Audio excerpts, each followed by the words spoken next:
আল্লাহ নবী যখন রায় দিছে এই বিচার রায় হইছে আপনার ইহুদির পক্ষে এই মুনাফিক বলতেছে আমি নবীর রায় মানি না জোরে কর নাউজু নবীর রায় আমি মানি না তাহলে তুই কার রায় মানস কয় যে আমি ওমর ইবনুল খাত্তাবের রায় মানি ঠিক গেছে ওমর রাদিয়াল্লাহু আনহুর কাছে গিয়ে তো হুজুর মনের একটা ব্যথা লই আপনার কাছে আসছি হযরত ওমর বলেন কি ব্যথা কয় যে ইহুদির সাথে আমার দ্বন্দ্ব নবীর বিচারক মানছি নবী বিচার করছে রায় দিছে ইহুদির পক্ষে এই বিচার এই রায় আমি মানি না আমি আপনাকে বিচারক মানি আপনি যে রায় দিবেন এটাই হবে চূড়ান্ত রায় ওমরের রায়ের উপরে কোনো রায় হইতে পারে না নবীর থেকে ওমরের দাম বাড়াইয়া দেওয়া এরকম ভাবে আল্লাহ থেকে নবীর দাম বাড়াইয়া দেওয়া এগুলা লক্ষণ ভালো না কথা জোরে বলেন ঠিক কিনা নবীর প্রশংসা করতে করতে করতে করতে একটা আল্লাহ পর্যন্ত ডেকে যাওয়া এটা শিরিকের গোনা মহব্বত করবেন ঠিক কিন্তু মহব্বতের মধ্যে একটা সীমাবদ্ধতা কথা বলেন আছে না না নবীর তারিফ করতে করতে করতে করতে আল্লাহ মানে লক্ষণ ভালো না খারাপ গিয়া বলতেছে হে ওমর ইবনুল খাত্তাব মুহাম্মদুর রাসূলুল্লাহ বিচার মানি না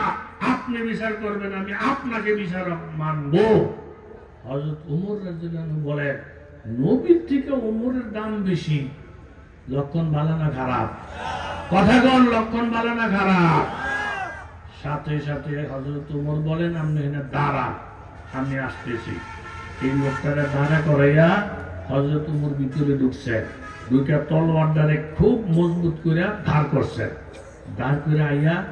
এবার আগের কথাটা বলো নবীর বিচার মানি না নবীর বিচার মানি না ওমরের বিচার মানি বলছ বলে হ্যাঁ আমি নবীর বিচারক মানি না আমি ওমরের বিচারকে মানি এই কথাটা বলতে বলতে হযরত ওমর তলোয়ারটা হাতের মধ্যে লইয়া একটা কোপ দিয়া তার কল্লাটা ফালাই দিছে জানাত শেষ ডেড বডি জায়গার মধ্যে সে শেষ এখন এই খবর জায়গায় জায়গায় চলে গেছে যে হযরত ওমর একজন মুসলমান মেরে লেছে তিনি তো মুসলমান কিন্তু শুরুতে মুসলমান নবীদের নাম আইনা হযরত ওমরকে বিচারক মানার ঘোষণা দিছিল একটা কোপ দিয়ে যখন কলাটা ফালাই দিছে চতুর্দিকে এলা ওমর ইবনুল খাত্তাব একটা বিপদ দেখতে আনছে এখন যদি হের ফ্যামিলিরে বিচার চায় তাহলে ওমরের কল্লাটা চলে যাবে ওমরের মতন একজন মহামানব আমরা যদি হারাইয়া ফেলি ইসলামের অনেক অনেক ক্ষতি হইয়া যাবে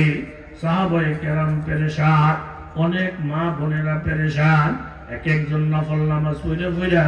আল্লাহ দরবারে কাঁদতেছে আল্লাহ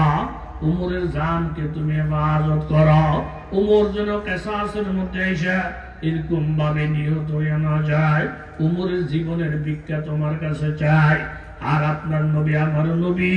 রহমতের নবী যতক্ষণ পর্যন্ত আল্লাহর তরফ থেকে কোনো ফয়সালা না আসে ততক্ষণ পর্যন্ত নবী নিজে থেকে কোনো ফয়সালা দেয় না আল্লাহর নবীও পেরেশান মুসলমান মেরে ফেলল এখন কি বিপদটা জানি সামনে আসে আল্লাহর নবীর পেরেশানি চলছে সাহাবায়ে কেরাম পেরেশানি চলছে ঠিক এই মুহূর্তে আল্লাহ তাআলা সূরাতুন নিসা 65 নম্বর আয়াত যে আয়াতটা আমি তেলাওয়াত করেছি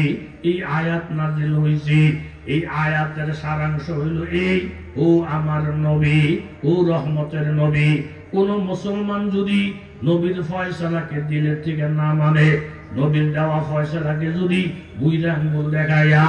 এবাউট করে যায় তাহলে সে মুসলমান থাকে না বরং সে মুরতাদ হয়ে যায় আর যেই লোকটা মুরতাদ হয়ে যাবে আল্লাহ তাআলার বিধান হইল তার খুব দিয়া তার কল্লাটা ফালাইয়া দেওয়া মুরতাদের শাস্তি হইল তার মৃত্যু দণ্ড কার্যকর করা অর্থাৎ হযরত ওমর যেই কাজটা করছেন এটা স্বয়ং আল্লাহ পাকের ফয়সালা জোরে বলেন সুবহানাল্লাহ।